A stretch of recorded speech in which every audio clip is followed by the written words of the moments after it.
Battle of Belmont, fought on November the 7th, 1861, was one of many small clashes at the start of the American Civil War. It was not a big battle by later standards, and tactically and strategically it was of little importance. Its greatest significance was that it was the first battle of Ulysses S Grant, later become the Commander-in-Chief of the entire Union Army. Grant, although a West Point graduate and a minor hero of the 1848 Mexican War, had subsequently had a very checkered and largely unsuccessful civilian career. The outbreak of the Civil War gave him a new opportunity to shine.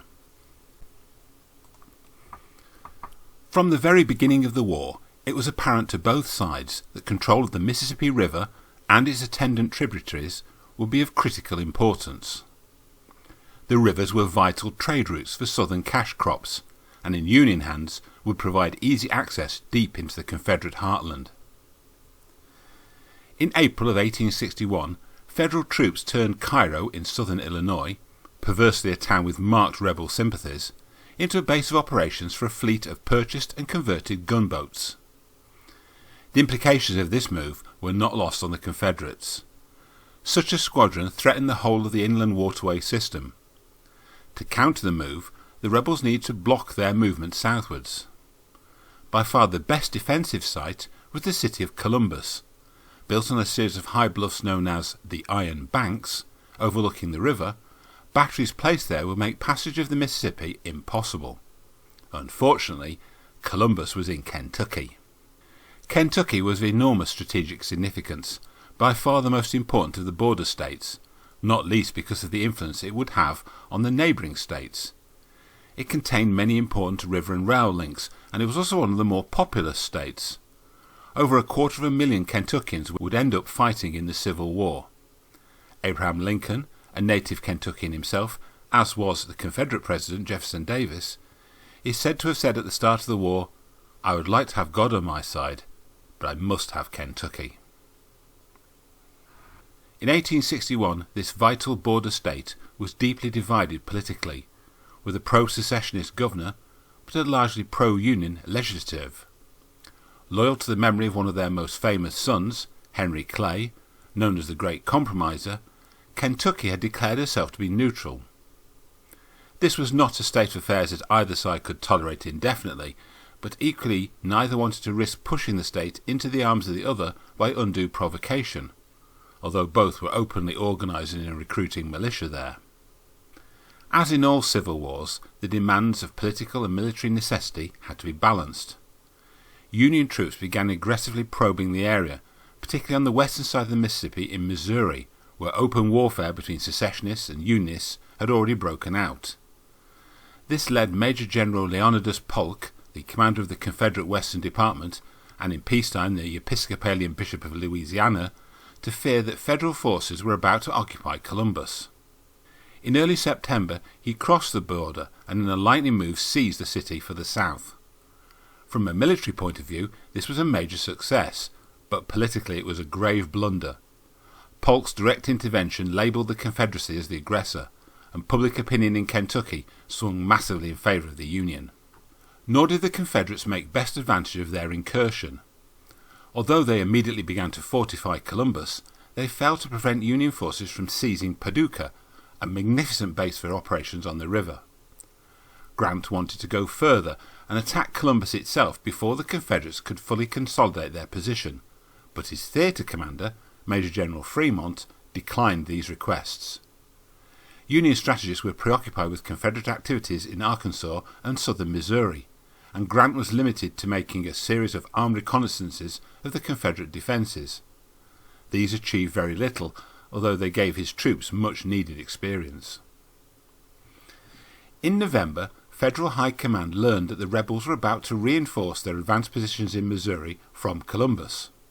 These reports were untrue, but fearing the consequences of such a move, Grant was finally given permission to launch a spoiling attack on Columbus to distract the rebels.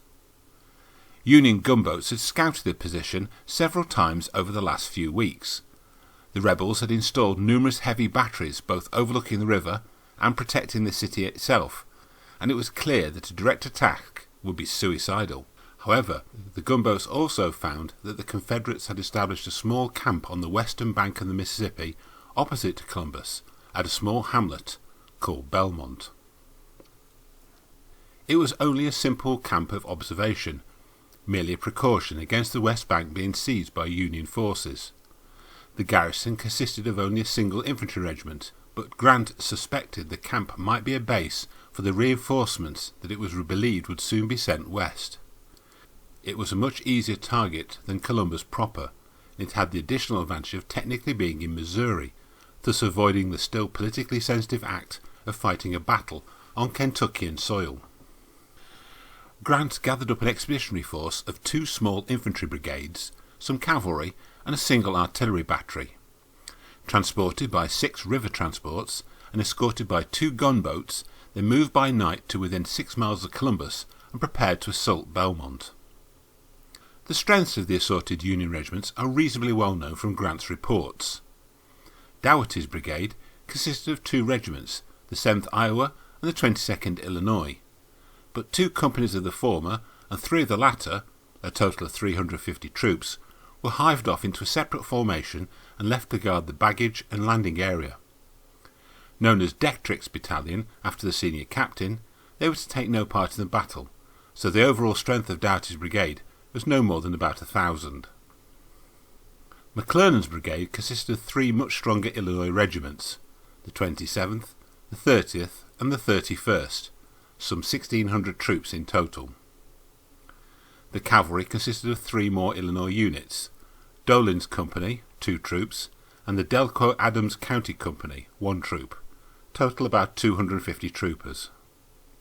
The artillery is variously described as the Chicago Light Battery, or Taylor's Battery, after their commander, Captain Ezra Taylor, but the proper name was the 1st Illinois Light Artillery Battery B.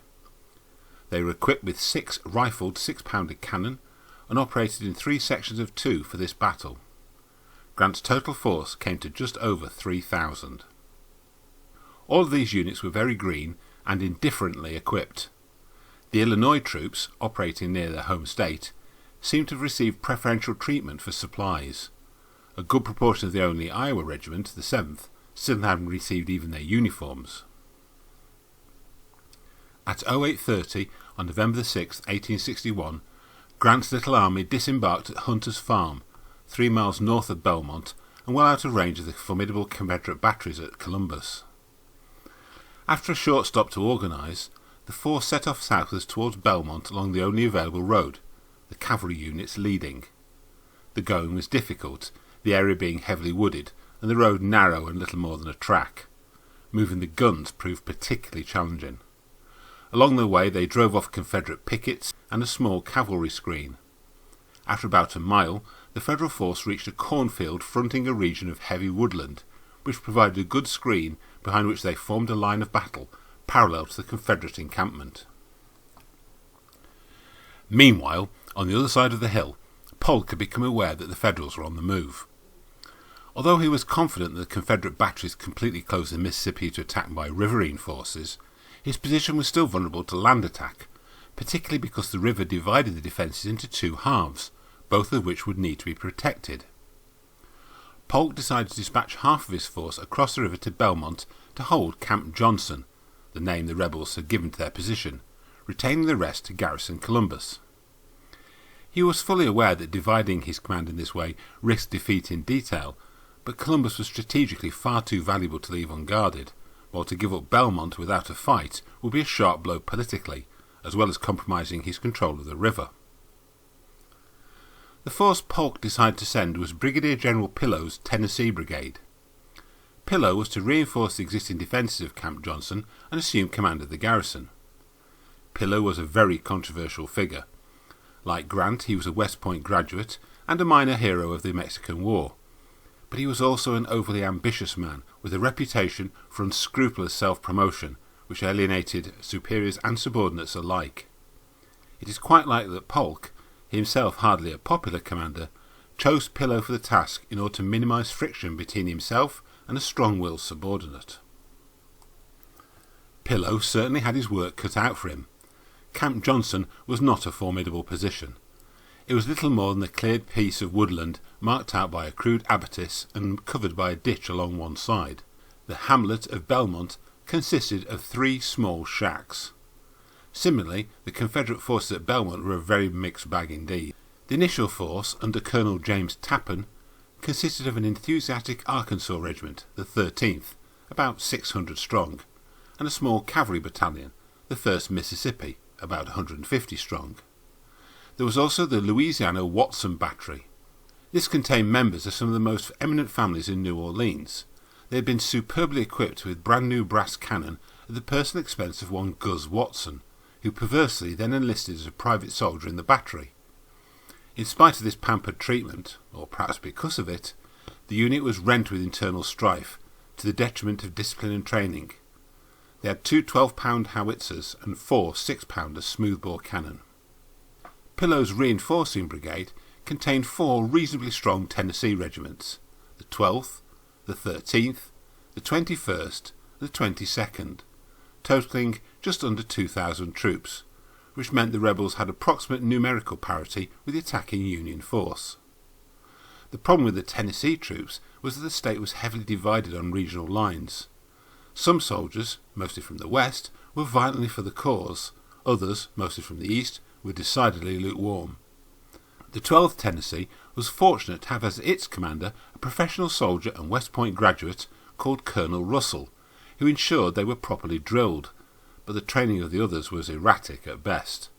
However, as with their Union counterparts, the majority of the troops were weary of the long autumn of inactivity and itching for a fight. Pillow, warned by pickets of the Union advance, left Camp Johnson and took up a battle position on a low ridge facing northwards. Unfortunately, this meant that the 2 Confederate regiments on the extreme left, the 21st and the 22nd Tennessee, were deployed exposed in a cornfield. Meanwhile, Grant had formed up his line and detached a particularly strong skirmish line forward to feel out the Confederate position. These were thus easily able to push back their less numerous Confederate counterparts. The bulk of the Federal forces were able to advance, hampered more by the terrain than their enemies.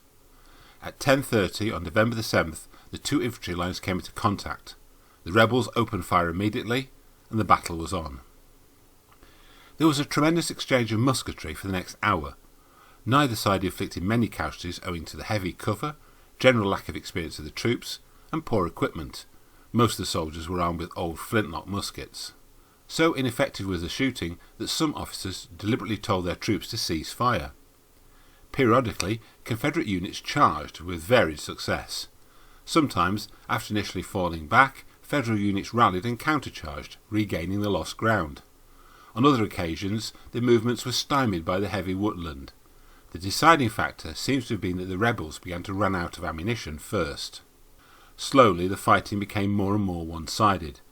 Grant added to the pressure by extending his line on both sides, enveloping the rebels on both flanks. Under this pressure, Pillow's line began to collapse. He ordered a withdrawal to Camp Johnson, but the Federals pressed forward relentlessly, and an orderly retreat began to turn into a rout. The Confederates attempted to hold the perimeter, and at first, fire from the Watson battery held the Union troops at bay.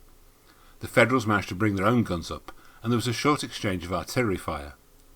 The Illinois gunners claimed to have silenced the Watson battery, but it is just as likely they withdrew because of lack of ammunition. With the rebel artillery out of the picture, Union soldiers attacked the camp from 3 sides. Grant was leading his men personally from the front. His horse was shot out from under him, but he mounted an aide's horse and continued on. The camp was successfully stormed, the rebel guns were overrun, and many prisoners taken. The remnants of the rebel formations fled north and east out of the camp and sought shelter at the river's edge, where they were protected by the guns of Columbus. Grant's inexperienced soldiers became, in his own words, demoralised from their victory. His chief subordinate, Brigadier General McClernand, walked to the centre of the camp, which now flew the Stars and Stripes, asked for 3 cheers, and gave an impromptu political speech. A bizarre carnival-like atmosphere infected the troops as they proceeded to loot the camp. In spite of the victory, Grant knew it would be dangerous to stay. In order to regain control of his men, he took the desperate measure of ordering the camp to be set on fire. This had unfortunate consequences. Some rebel soldiers who had been wounded early in the battle had been taken to Camp Johnson and seemed to have been overlooked when Grant's men torched the tents. Unable to escape the flames, they were horribly burned to death. This was an accident, but after the battle, returning Confederates believed these men had been deliberately murdered. Finally, with his force back in some sort of order, Grant led them north to the waiting Union transports. Meanwhile, back in Columbus, it was by now abundantly clear to Polk the attack on Camp Johnson was not a feint, so he dispatched further reinforcements by river transports. An impromptu brigade was formed under the command of Brigadier General Cheatham. It consisted of the 1st Mississippi Battalion, the 11th Louisiana Regiment, and 3 more Tennessee formations, the 2nd, 15th, and 154th. There were also 2 small companies of Tennessee cavalry. It came to about 2,500 men. Polk himself followed soon after to take overall command. Cheatham landed his force well to the north of Camp Johnson, whether by accident or design. This posed a potentially fatal problem for Grant, as it meant that Cheatham's force, if it moved quickly enough, could cut off the Federal line of retreat and trap Grant's entire expedition. Unfortunately for Cheatham, unloading was significantly delayed by the broken remnants of the original Confederate garrison, many of whom tried to get on board the transports as the new units were marching off them. The Confederate reinforcements struck as the Union troops retreated north, and the Union forces were able to turn to meet the fresh attack. There was a brief exchange of volleys, and then Cheatham charged into Doughty's brigade, which crumpled under the pressure. More rebel units moved to surround the Federal column. Things looked so grim that some of Grant's officers suggested surrender. Grant would have none of it. He said calmly, "Well, we must cut our way out as we cut our way in," and proceeded to do just that. The Union men burst through the trap and rushed to the transports, many discarding their weapons in their rush to escape. They suffered heavy casualties from enfilading fire, and many were captured, but the rebels were disorganised too, and Grant was able to get most of the expedition away. Once back at the landing, Grant realised that one Union regiment, the 27th Illinois, was unaccounted for. He galloped back to look for it, but found only a mass of Confederate soldiers moving in his direction. He was forced to turn around and race the transports, and only just got away in time. Rebel units lined the banks and peppered the transports with musket fire as they retired. The Confederates believed they inflicted massive losses on the troops in the transports, but as previously, the firing was more enthusiastic than accurate, and Federal casualties were actually quite light. The 27th Illinois had to take a long detour north to find another transport, but it also managed to successfully disengage. Grant's force retired back to Cairo. The Battle of Belmont was over. Naturally, both sides claimed victory. The Confederates had been given a jolt, but had ultimately retained the battlefield.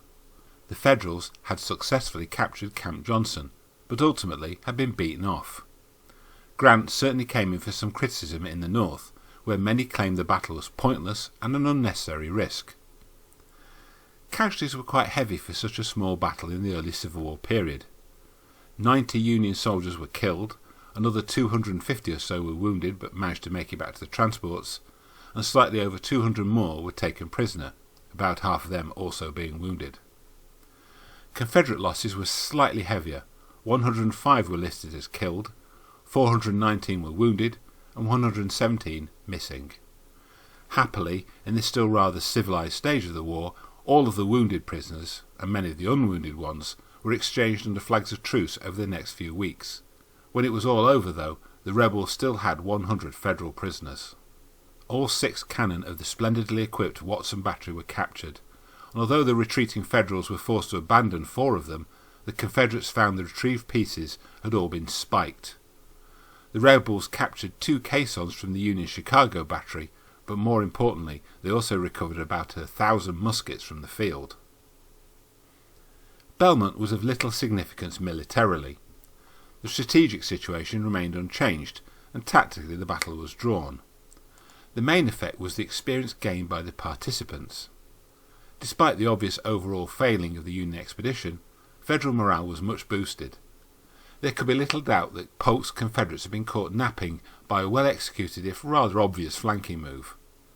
Overall, the Union raid on Belmont alarmed the Confederates and showed up the overcautiousness of their leadership. On the other hand, it was also clear that Grant had been far too aggressive. His attack was very casually organised with too few resources. The units were not manoeuvred well, and he did not keep his subordinates up to date with his plans. A stouter defence or a faster riposte would have brought disaster. For all that, the experience of Belmont first brought Grant's name to the attention of President Lincoln as a bold, audacious leader. It was to stand him in good stead in the years to come.